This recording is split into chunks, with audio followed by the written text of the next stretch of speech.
5 अंकों की संख्या है 949PQ, वो 3 7 11 से अगर डिवाइड हो जाती है तो 4P + 7Q की वैल्यू क्या होगी, ये आपको निकाल के बताना हो। अब गौर से देखिएगा, ऐसे सवालों को करने का तरीका क्या होता है कि सबसे पहले तो कोई भी संख्या अगर 3 7 11 से डिवाइड होगी तो वो संख्या इनके एलसीएम से भी डिवाइड होगी। 3 7 11 तीनों डिफरेंट प्राइम नंबर्स हैं, तो इनका एलसीएम हमेशा इन्हीं का प्रोडक्ट होता है।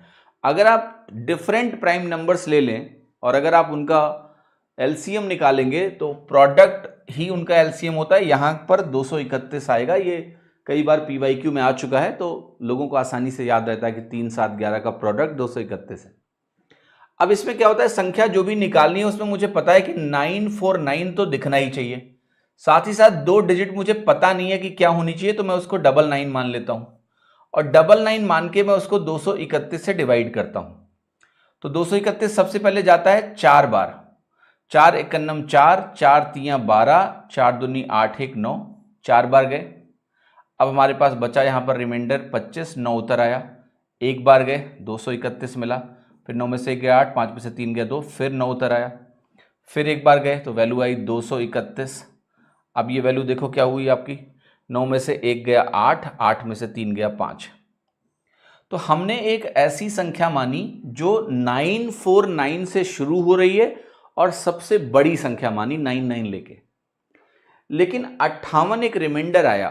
58 रिमाइंडर हमें यह बता रहा है कि जो आपकी संख्या है, जो आपने सबसे बड़ी संख्या मानी, 949 से शुरू होते होते सबसे बड़ी संख्या आपने मानी ये 949 से शुरू होते होते सबसे छोटी संख्या जो होती वो क्या होती, वो होती 94900। इसके बीच में आपने अभी 100 संख्याएं होंगी जो 949 से शुरू होती हैं। हमें वो संख्या चाहिए जो 231 से कट जाती है। जब हमने इसको डिवाइड किया तो क्या 58 रिमाइंडर बचा, हाँ या ना?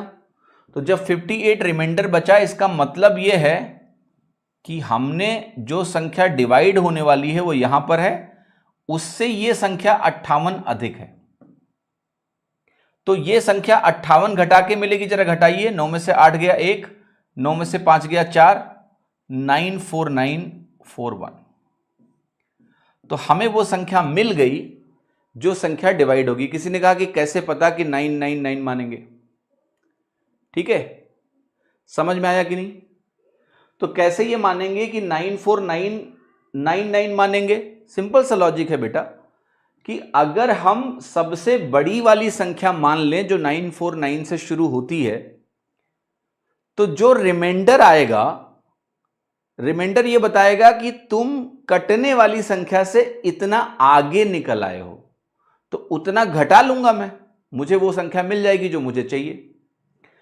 अब मैं ये भी बता देता हूं कि आप 99 ना लें तो भी चलेगा, लेकिन प्रॉब्लम क्या है, हम सबसे बड़ी संख्या इसलिए ले रहे हैं ताकि अगर मेरी संख्या मान लिया यही हो तो 0 रिमाइंडर आएगा, अगर संख्या इससे कम होगी तो पॉजिटिव रिमाइंडर आएगा।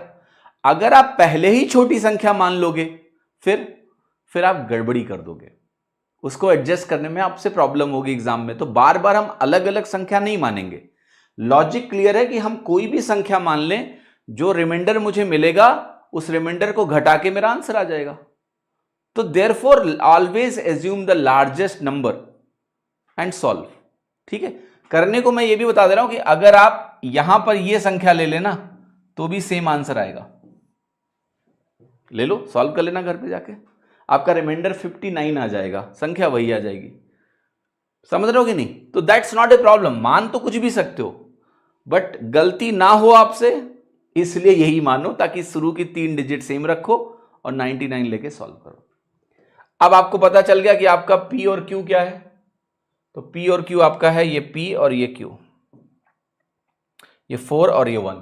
ठीक है, तो 4P + 7Q, 4 × 4 + 7 × 1, 16 7 23। आंसर हो गया आपका डी। ठीक है, समझ में आई बात?